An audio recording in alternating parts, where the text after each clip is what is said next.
So our learning goal states for today. I can find x and y intercepts, and then I can use them to graph a linear equation. Okay? So using intercepts is what's happening in lesson 4.2. And first let's talk about the y-intercept first. The y-intercept usually plays a bigger role than the x-intercept does. The y-intercept is the y-coordinate of the point. So when we're talking about intercepts, we're talking about points on the graph of that equation. And we're talking about where the graph intersects, just like its name says, y-intercept. What is the point where the graph intersects the y-axis? So that point should lie on the y-axis. And the y-intercept is the y-coordinate of that point. What would the x-coordinate of any point on the y-axis be? 0. X would be 0. So the x-coordinate of this point is always 0. So we could expect that we would have 0, y. In other words, the y value of where it's crossing the x-axis, or the y-axis, excuse me, gives us our y-intercept. And we put it with an x value of 0. Well, the x-intercept then is the x-coordinate of the point where the graph intersects the x-axis, just like its name says, x-intercept. What is the x value of the point where the graph crosses the x-axis? Well, what would the y-coordinate of any point be on the x-axis then? 0. So the y-coordinate is always 0 for the x-intercept. So we could say our x-intercept's ordered pair name would be the x value where it's crossing, and the y value would always be 0. Okay, tomorrow we'll dive into actual problems that we know what the equation is representing, and then we'll be able to understand the role that x and y intercepts play in an equation, in a linear function. Okay, so let's just go into finding intercepts. If you have to find them from a graph, it's a little easier. The graph intersects the y-axis at, give me the ordered pair name, where the line is crossing the y-axis. Devin? 0, 2. 0, 2. So let's go over here and fill it in over here also. So then what would we say the y-intercept is? 2. 2. The y-coordinate of the ordered pair where the graph is crossing the y-axis. Okay, what's the ordered pair name for where this point where it's crossing the x-axis, the x-intercept? Negative 3, 0. So we would say the x-intercept is negative 3. So again, those actually, if we knew what this graph was representing, we knew the equation. Also, we would be able to say what those intercepts actually mean in that situation. Right now, we just know what they are. Okay, so finding it from a graph, that's the pretty easy way, right? As long as you know how to identify ordered pairs on a coordinate plane. Okay, well, when we have to find it from the equation, we don't have the graph.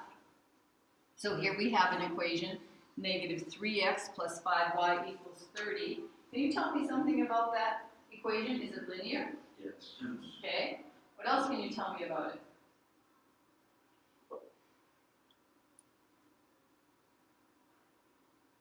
Katie? It's in standard form. It's in standard form. It's in the ax plus by equals c form. Okay? So when we have equations in standard form especially, that's when it is the easiest to find those intercepts. Because to find the x-intercept, we're going to replace y with what? 0. 0. And we're going to solve the equation for x. So we're looking for the x-intercept, so there should still be an x in our equation. Oh, what's 5 times 0? 0. So basically, what happens when you add 0 to negative 3x? Negative 3x. You still have negative 3x, so let's just do that. Show me the substitution step, and then go ahead and say, you know what? That's kind of irrelevant. We don't need that. So we really have negative 3x equals 30. What are we going to do next? Divide by negative 3. And our x-intercept is negative 10, which would be ordered pair what? What point would that be on the graph? Negative 10, 0. Okay? So tell me something about what we just found. The x-intercept, what does that mean?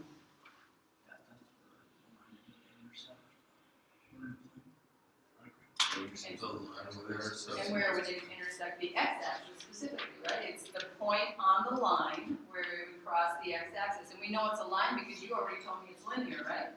So we know the graph would be a line. Okay, to find the y-intercept, what's going to get replaced? The x value is going to get replaced, and what are we going to replace it with? 0. And we're going to solve it for y. We should have a y left in it to solve for.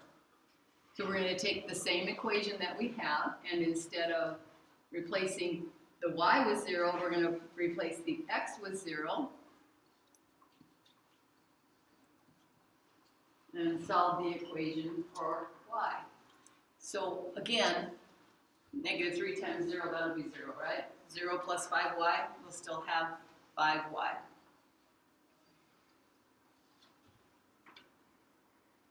What's our y-intercept? 6. Y equals 6.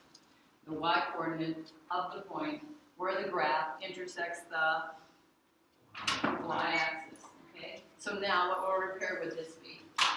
What's the ordered pair? 0, 6. 0, 6. Okay. Okay, so questions on either finding it from a graph or finding it from the equation. Because finding it is going to be useful for a few reasons, and the next, one of the reasons is going to be to help us graph it. Instead of having to make a table, we can find these two intercepts and then we'll be able to graph. How many points would it take to be able to draw a line? 2. Just 2, right?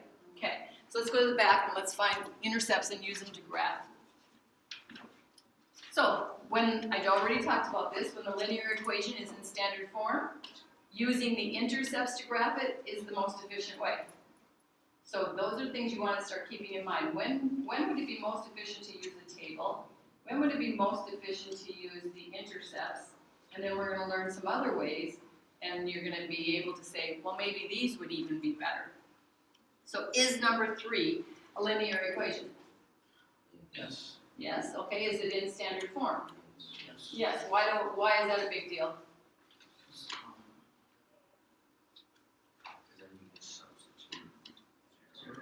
Yeah, now we can just substitute 0 for whichever variable we need to sub it for, and it makes it fairly easy to solve. Okay, so let's find the x-intercept first. We're going to put 0 in for x. No. No, we're looking for the x-intercept, so we need an x in our equation, don't we? So we're going to put 0 in for y.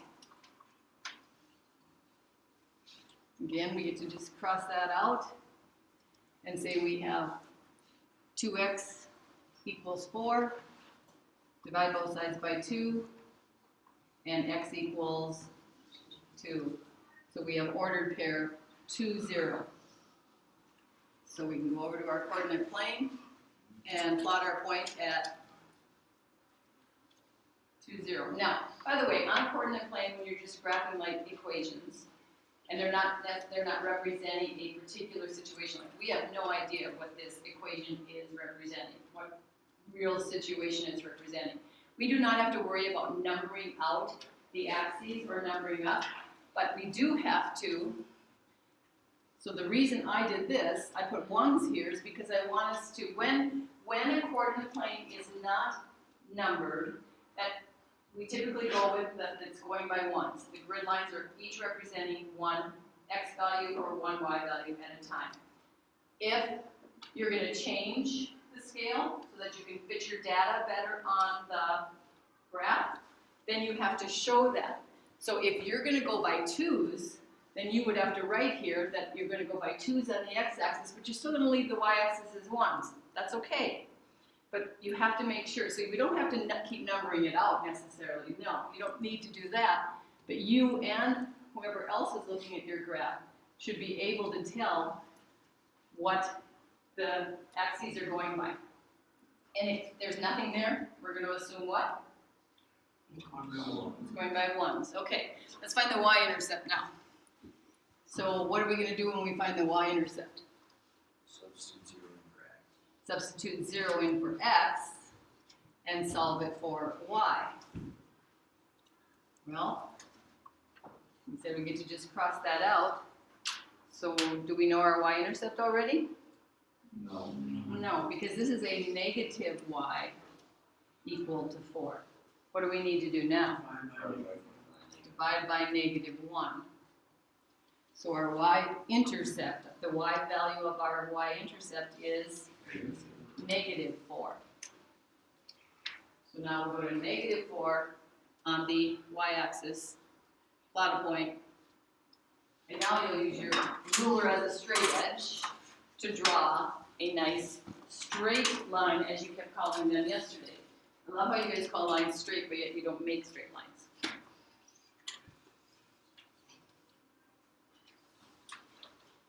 And do we just connect those 2 points?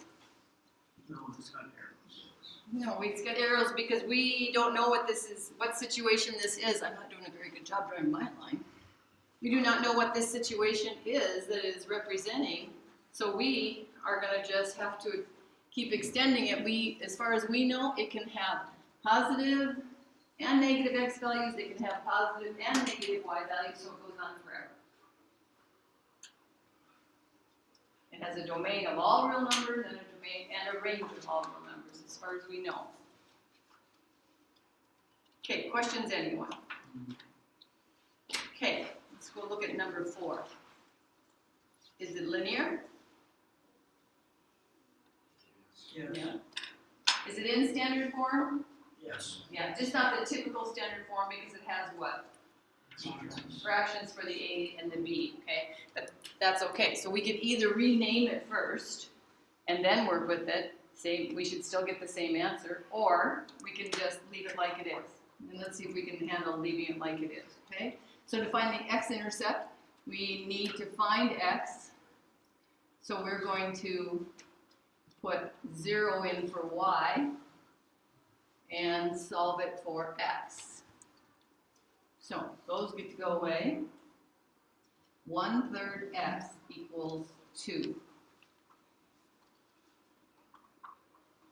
Now what are we going to do? Multiply by the reciprocal of 1/3, which is 3, or 3 over 1. Because if you show that you're dividing by 1/3, remember what I said, you better understand what that means. 2 divided by 1/3 really means what? What does that mean? Other than my calculator can do it. What does 2 divided by 1/3 mean? 3 times. No. How many Times can you take 1/3 out of 2? How many times can you take 1/3 out of 2? So what's our answer going to be? 6. And I hope that makes sense, that it should be 6. So we have ordered pair 6, 0. So we can go graph that one. Find the y-intercept.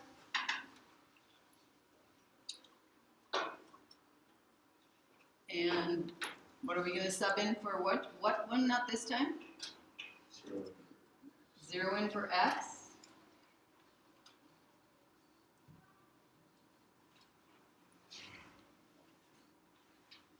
We now have negative 1/4 y equals 2.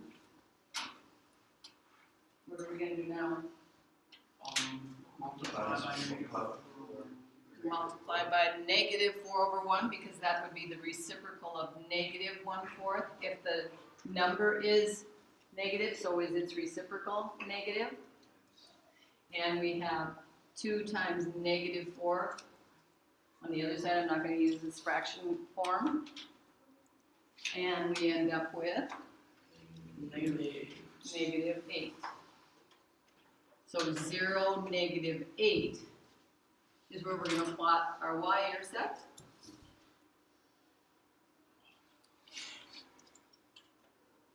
And draw the line. It should be an interesting one for me, considering how far I have to go.